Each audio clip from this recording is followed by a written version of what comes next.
জয় জগন্নাথ। ওং নমো ভগবতে বাসুদেবায়। ওং নমো ভগবতে বাসুদেবায়। ওং নমো ভগবতে বাসুদেবায়। আচ্ছা, আমি আগের দিন তোমাদেরকে দেবতাদের অনবসর কাল নিয়ে আলোচনা করেছিলাম, যে অনবসর কালটা কি জিনিস বা সেখানে কি হয় তোমরা বিস্তারিত জেনেছো। আমি জানিয়েছিলাম। তো যাই হোক, আজকে আমি তোমাদের যেটা নিয়ে আলোচনা করছি, যে অনবসরকাল কেমন ভাবে চলে।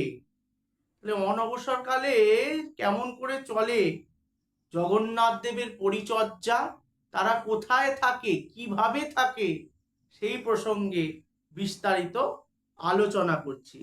তো এই অনবসর কালে শ্রী জগন্নাথ দেব, সুভদ্রা দেবী ও বলভদ্র দেবকে বাঁশ দিয়ে একটি জায়গা ঘিরে সেই স্থানে রাখা হয়। হ্যাঁ, বাঁশ দিয়ে ঘিরে সেই স্থানে তাদেরকে রাখা হয়। এই বাঁশের ঘরটিকে নানা চিত্র অঙ্কিত কাপড় দিয়ে ঢেকে দেওয়া হয়। ঠিক আছে, ঘরটির মধ্যে থাকে একটি সুসজ্জিত পালঙ্ক। পালঙ্ক মিন্স শোবার খাট, আমরা জানি। এরপর তিনটি মোটা কাপড়ের উপর দেবতাদের চিত্র অঙ্কিত করা হয়। একটি কাপড়ের উপর শ্রীকৃষ্ণের ছবি আঁকা হয়, তার বর্ণ হয় নীল। এখানে শ্রীকৃষ্ণ পদ্মের উপর উপবিষ্ট। তার চার হাতে থাকে শঙ্খ, চক্র, গদা, পদ্ম। তিনি থাকেন নানা আভরণে সজ্জিত। হ্যাঁ, এবার সুভদ্রা দেবীর মূর্তিটি হয় পীতবর্ণের। ঠিক আছে, তিনটি পদ্মের অর্থাৎ তিনিও পদ্মের উপর উপবিষ্টিত। তার চার হাতে আছে পদ্ম, বর, অভয়।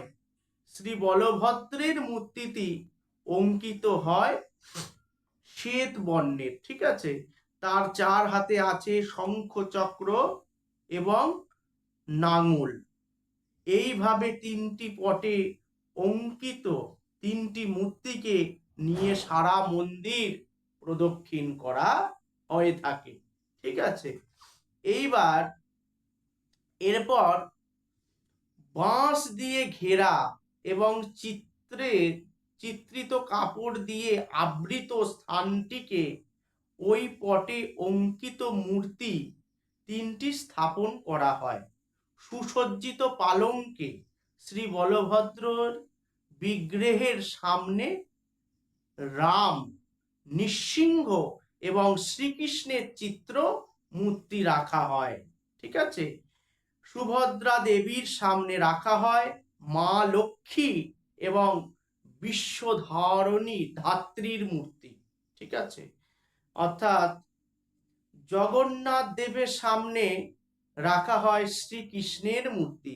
এইভাবে মূর্তিগুলোকে স্থাপন করা হয়ে গেলে দর্পণের সাহায্যে পঞ্চামৃত সহযোগে